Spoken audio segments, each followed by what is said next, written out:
Hello everybody, this is Fun Police and I am back this week with another deck tech. This list is coming from the latest OCC that happened and was shown off in the past couple days. However, before we get into that, I want to talk about something that seemingly is going on, namely the user that made this deck, Jking, posted a video on his channel and did a live stream discussing some problems that are being had in the competitive scene.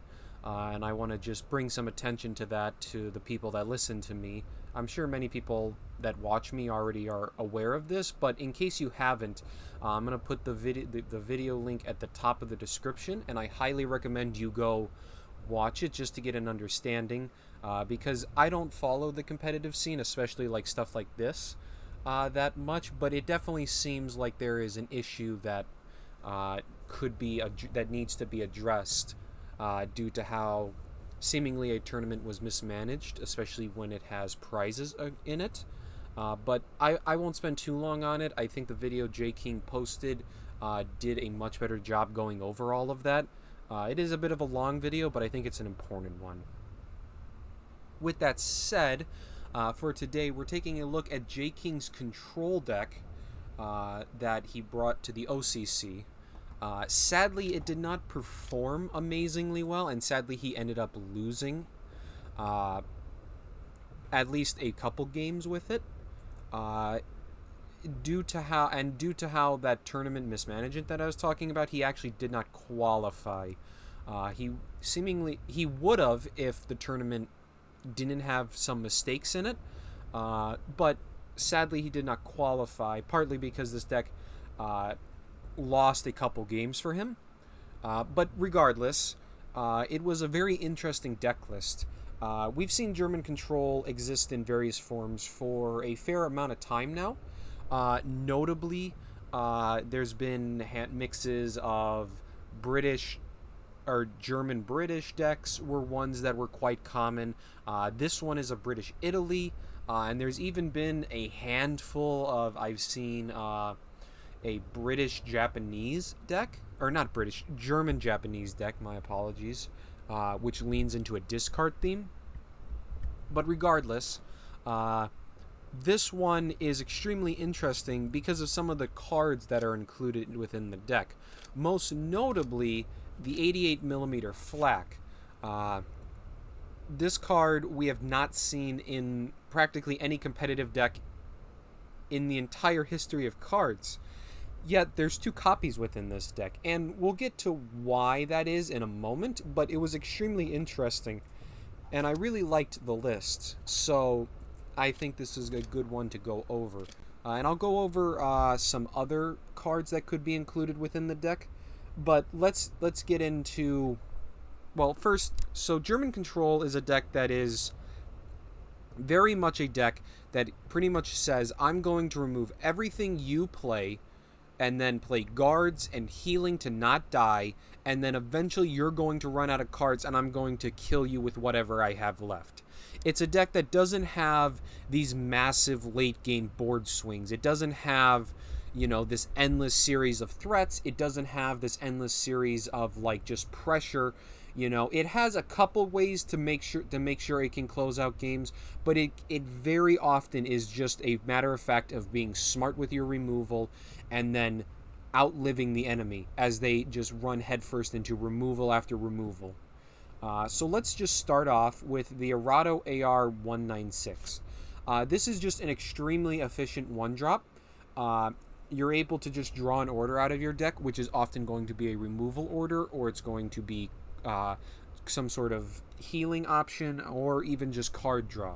It's a very nice little drop, and it's very effective if you're going second, because it often will fish you out some removal to help deal with it, while also the 1/2 body can contest some 1-drops. It's overall just an effective little card, and it plays a nice role as an early game draw option. Then you have the 158 NACHSCHUB, and this card is here as a tempo tool. We have a fair amount of cards that are able to kill enemies on their deployment, And the NACHSCHUB helps to leverage that fact a little bit better. The NACHSCHUB is definitely very much for an aggro matchup. And in fact, this deck overall has a lot of slots that are dedicated to tech, and we'll talk about those. But the NACHSCHUB is definitely overall like a pretty solid card. And you are able to, on times, just have an early NACHSCHUB come down and then use that to snowball your board into a position where you just end up overwhelming the enemy. So it's definitely nice. We'll talk about cards that synergize it within a minute. Next up, you have Mare Nostrum. Mare Nostrum is an incredibly strong reason to go Italy as a control ally. Being able to heal for large amounts of health with Mare Nostrum is highly effective, and overall it is extremely useful at just making sure you don't die. If you put this on a high health guard, if the enemy doesn't have a way to get rid of that guard without attacking into it, that can be game ending. But overall, many decks do have ways to deal with it, but so you usually want to always try to play Mare Nostrum and immediately attack with the unit in order to get at least some healing out of it. Obviously, if it sticks around and you get multiple attacks with it, Mare Nostrum is really, really good. But you definitely don't want to just try to like play something down, play Mare Nostrum on it, and then pass, because if the enemy removes it, that is a potential large burst of your healing that has just been dealt with for free, essentially. You also have the Fiat G.50. This is an early game 2-drop that is able to give you a bit of healing. And the G.50 is overall quite effective at that. Good at contesting aggro. The 2 operation cost is a bit rough because it just is so expensive. But it's worth it when you're able to, say, remove an enemy threat and also be able to gain some life back. We don't have a lot of ways to buff its attack, but still, a 2-drop that heals you 2 or 4 HP and helps you remove stuff is overall effective enough. Then we move on to the 1097 VOLKSGRENADIER. This is a anti-aggro card, and it is a 2-3 infantry, but very often it's going to be a 2-5, and that is very close to an East Surrey regiment, and that is very effective. Being able to have a 2-credit, 2-5 guard is a very hard thing for decks to crack through by just attacking into it, especially early on. And this makes the 1097 Volks just very effective. It is also a German guard, which is extremely notable, as Germany doesn't have any other options for guards, which means it relies on its allies. So even though there are times where you're just going to play this as a 2-credit, 2-3 infantry with no effect, the times when you're able to get it down with guard and help protect your HQ or some key unit, or even, and also being an anti-aggro card makes it very valuable. Next up, we have Sudden Strike. This is just a good 2-credit removal order. Effectively deals with pretty much every early game drop within the game.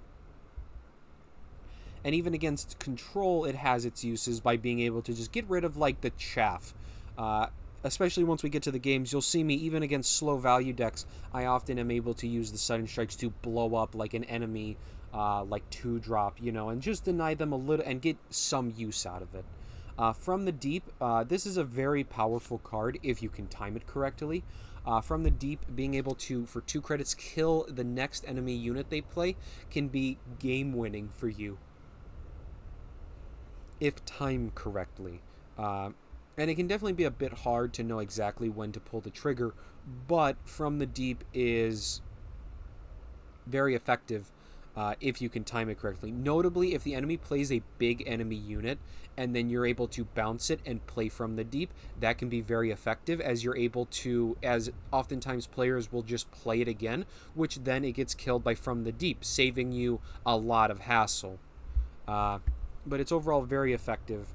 Not the best early game, to be honest. I mean, it's fine, but if the enemy makes you skip your turn when you try to arm From the Deep, it can be really rough. Then you have the HEINKEL HE115. This has become just like a standard card in almost every single German deck within the game. It is a very efficient, just early game unit. and in many ways is similar to the Nebelwerfer, but the upside to it is that it has an extra health point, and it also is able to draw you cards, and if it sticks around, it's much better than the Nebelwerfer. So it has a lot going for it. You definitely will almost always want to play it and then attack with it. There are times you just want to play it on like on turn 2, just to contest like an enemy play, but generally you want to try to play it on turn 3, play it, attack with it, and then if the enemy can't answer it, keep attacking with it and just getting more spoils of war into your hand to eventually help you dig for answers or just keep you going in the mid game. Then you have Afrika Korps. Afrika Korps is a card that we actually... It's interesting that we see this, but there's a good reason for it. German elites are a bit varied in their quality, as many of them lean towards a more aggressive plan, but there is often enough worthwhile elites to hit that you will want something. Highlights are things like the Leopold, the Tiger 1E, another Comet, or a Jagdbomber. But even stuff like the Panzer III-L, another 115, or even like occasionally NACHSCHUB or the 8 Fallschirmjäger can be all decent options. And there's a couple like real duds in here, but overall Afrika Korps can give you can oftentimes dig you out of situations that you might not otherwise be able to survive, and helps to increase the threat density of the deck, which is overall a bit light. Then you have the FLAMMPANZERs. This is just like a very standard card in German control. It is a decent body that's able to blow up 1-drops, and that's just very effective. It's very useful to help keep like any early game buffs in check, because you're able to just blow up that buffed unit no matter how big it is.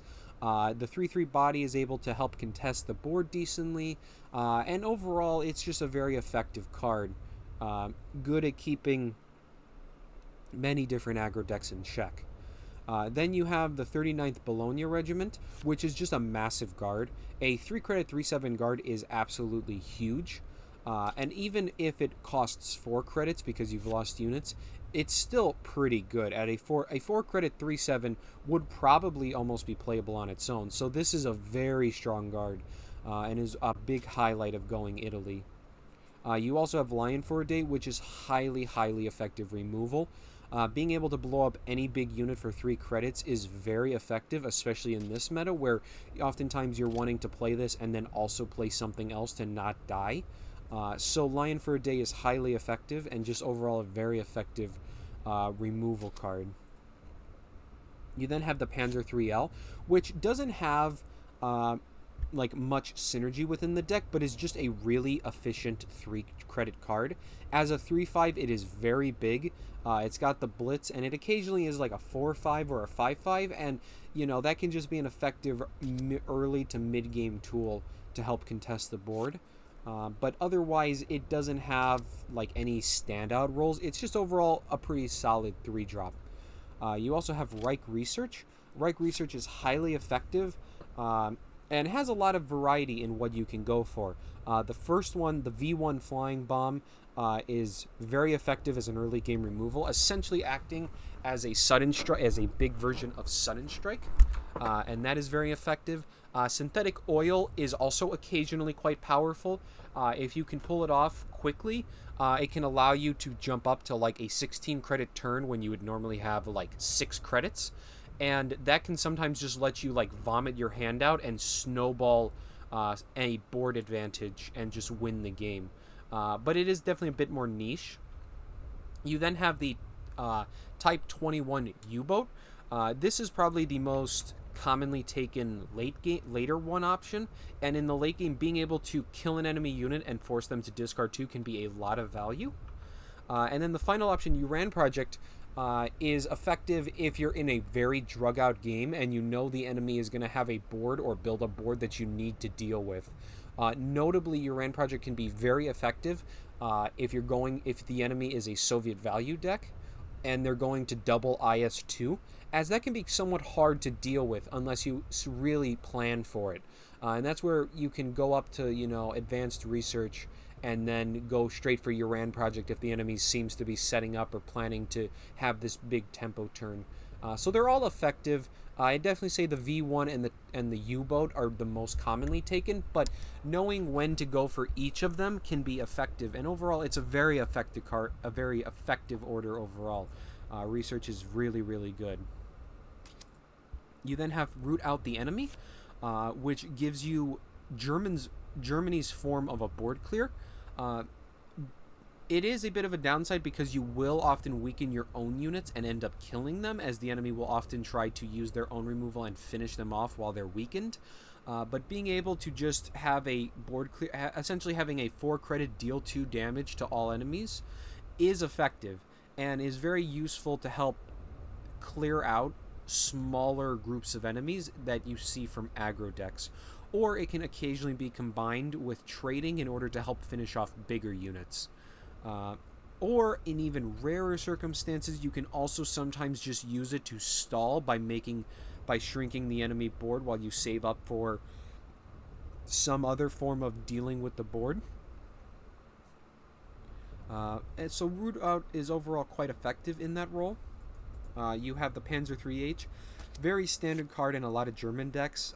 It is essentially a 2/4 that lets you dig for a very powerful option, and this allows you to deal very well, or just allows you to dig deep for a certain answer. With this deck, that's very appreciated, as this deck has a lot of tech cards, and sometimes you really need to just be able to dig deep for the right card at the right moment. You have a single copy of Sky Barons, which is a nod to decks such as Brit Air and US Ramp. Being able to just have a 4 credit kill some big buffed unit and also draw a card, it's overall quite effective. It is dead in certain matchups such as various aggro decks, but that's why it's only 1 copy. Then you have Admiral Hipper, an effective bounce option that also can deny the enemy credits and slow their tempo down. Being able to buff up big buffed units, or being able to just bounce like some mid-game threat the enemy played, can set the enemy off their curve and let you kind of get ahead. And that lets Hipper be an effective card overall. The JagDBOMBER is another really effective card. This is also a bounce, but instead of like the denying credit and draw, you get a 5/4 air or 5/4 fighter, which is an effective threat. The JagDBOMBER is definitely like a very solid threat and can be a high tempo tool or card. If the enemy played some big slow unit and you bounce it, you suddenly have a 5/4, and now they gotta either try to play that big unit again and be threatened from the 5/4 attacking, or try to remove the JagDBOMBER and probably delay that big play. It's another one of those cards that you kind of put into any German deck. 88mm FLAK is the card, again, as talked about, was very interesting to see, and really one of the biggest reasons we see this is that deals double damage against air and tank units. That is very powerful with Mare Nostrum. Being able to attack a tank, and so if you play FLAK and then you play Mare Nostrum on the FLAK and attack, if you hit any tank or air unit, you will heal for 8 HP per attack, and that is a massive amount of healing. And not to mention, it's also very hard for units to attack into this if they aren't infantry. It often demands a removal option through the use of orders in order to overcome, or some absolutely massive unit. So the FLAK can actually be an effective unit, plus a 3/4 artillery, regardless of much things, is just very effective at dominating the board if the enemy can't remove it. But this one is very difficult to fight into. But that Mare Nostrum synergy is what has seemingly pushed it from a card that is essentially just a good draft card into something that we're seeing taken to the OCC. And this is an extremely interesting card. Next up, you have the KOMET. This is the card that you play to win games if you're not able to outlast the enemy completely. Or it helps you close games out before the enemy has a chance to recover. At 6 credits, it is incredibly expensive to play over and over again, but it is almost unstoppable outside of countermeasures and guards. because the Comet will just get in there and then bounce itself back to hand. And it makes the Comet very effective at killing the enemy HQ slowly and steadily. Combined with a couple other units, and you're able to very, very effectively deal with just overall everything the enemy wants to do.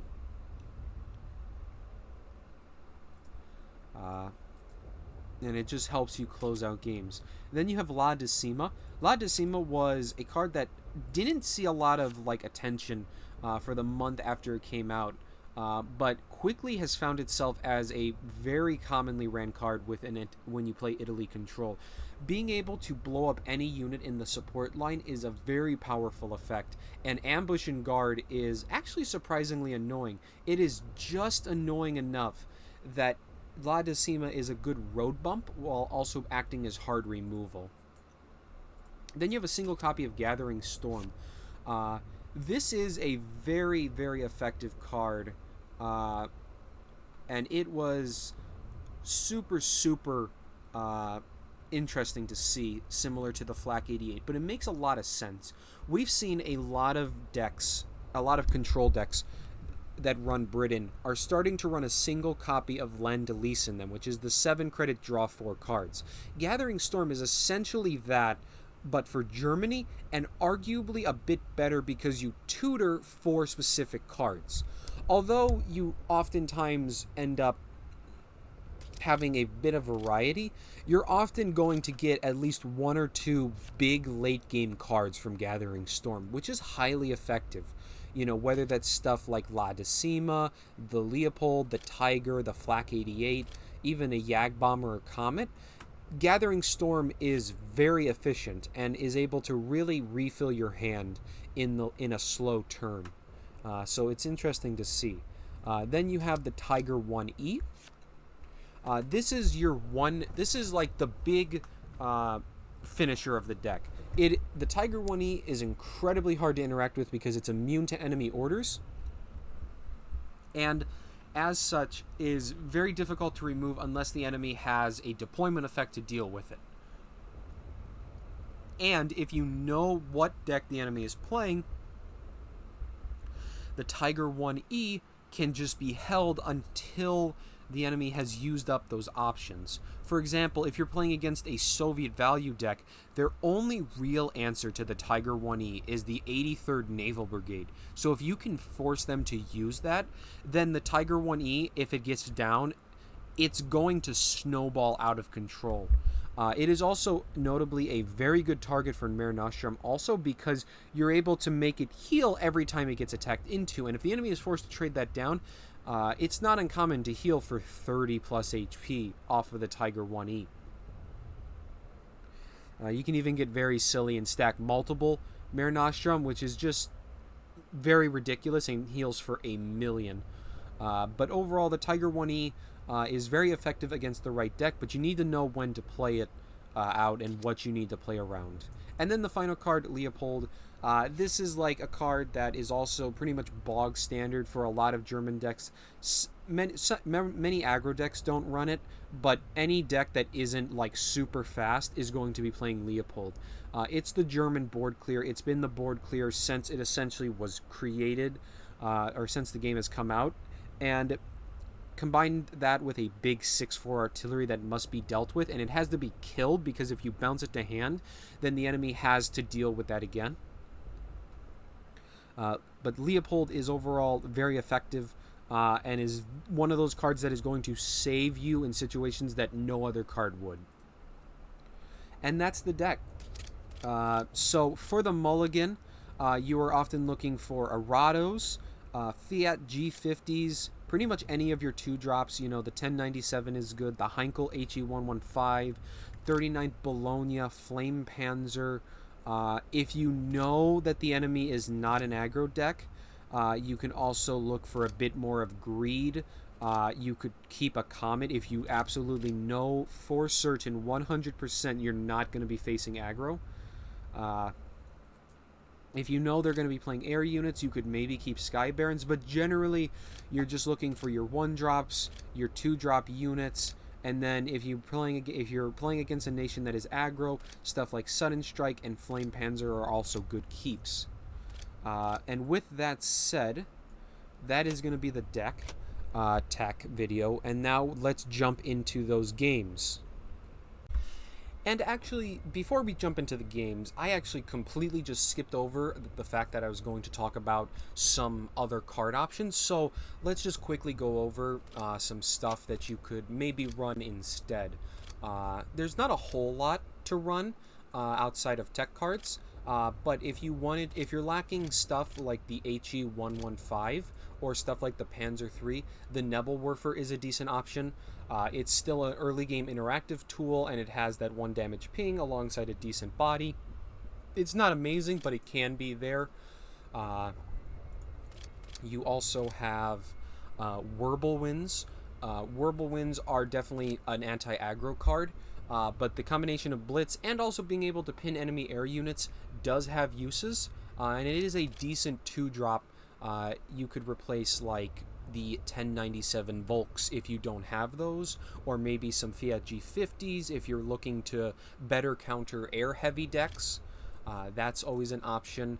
The Panzer III-T is also a different option, notably if you're lacking stuff like the Panzer III-H, or you're looking for a bit more card draw on the deck. The 38 could always be a good option for that. You could also consider running the Panther G if you wanted another tool to beef up your mid-game. Because it can't be targeted by enemy orders, it is very similar to the Tiger 1E, but you are notably going to slow your deck down if you do that, so you have to be careful with it, but it can be an effective tool in that manner. You also have the couple airplanes that are actually worthwhile. The Junkers 88 G6. This is actually the common card you see ran in place of FLAK. The Junkers 88 has actually turned out to be a very effective very effective German control tool. Being able to kill an enemy unit and add it to your hand can give you some very high impactful stuff. Notably, big deployment effects like the 83rd Naval Brigade from the Soviets or the B-17 from the US. Those are all very effective options for the Ju-88 to steal. You could also run the Focke-Wulf 190. This is a very good budget card, and you can even just run a copy or two in the late game if you feel like you need a bit more card draw, similar to the 38. As always, you could always amp up the number of sudden strikes you have if you feel like you need more removal. Tactical strike is also another option. It's a decent replacement for Lion for a Day if you're missing it. It is damage based, so it can combine with trading units or root out the enemy for removal, and it is a little bit it is better against aggro and early on in the game, but it is worse than Lion for a Day later on, so you have to make considerations there. And then that's most of it. For Italy, there's not actually a whole lot. You could run another Fiat G50 if you wanted a little bit more healing within the deck. But otherwise, the only card that could be noted is that if you're absolutely swarmed with German Blitz, then the Sevamonte DA7518 is actually a card worth taking. Combined with Mare Nostrum, this can easily be healing for 8 health in a very similar manner to the 88mm FLAK. And the Sevamonte is a card that we haven't seen, but we actually saw a couple OCC decks actually doing this same exact strat. So it is something that has merit to play. But that's all for the different cards. So now let's actually jump into the games.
Alright, and we're back from those games. Definitely a good mix of some wins and losses. Definitely some long games as I kept running into a lot of heavy control decks. We saw against that Soviet value deck that there was that Tiger E after he had played that Naval Brigade, and as you saw, that Tiger E just absolutely won me the game as he just had no way to deal with it. I was also a little bit lucky that Leopold stuck around for so long, as that really helped. But it definitely was that Tiger 1E that just was so hard. And you also saw me being very conservative with my Lion for a Day and La DECIMAs, because I was anticipating a turn where he was going to play the 272nd guard and then immediately Ural Factory it to make 2 IS-2s.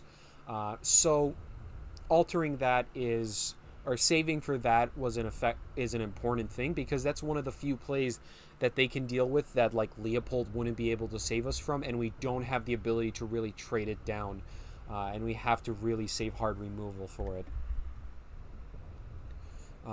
That second Soviet value game was definitely a bit rougher. It was a very interesting match, but I sadly just had a bit of a rough draw with so many of those Mare Nostrums and cheap removal orders. I couldn't find any footing, and it just slowly got out of hand, and I eventually just bled to death as he kept applying pressure onto me. But that happens. That is a issue. That is a problem sometimes with the deck being just a bit slow and a bit overly teched. And then otherwise, we also had that German-US control aggro deck. That was a very interesting one. I'm not exactly sure what exactly that, or it was a counteroffensive deck. My apologies. I'm thinking of something else.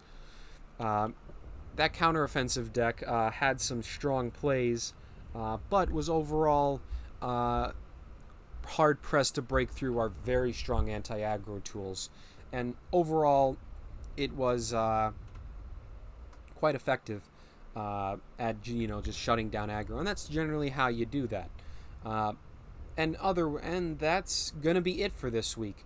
Let me know down in the comments how you liked how this deck does for you if you do end up playing it.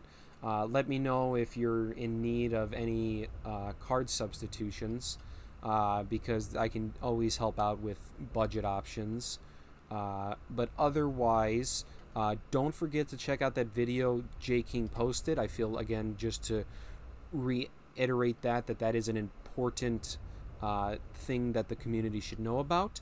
But otherwise, I want to thank you all so much for watching, and have a good day.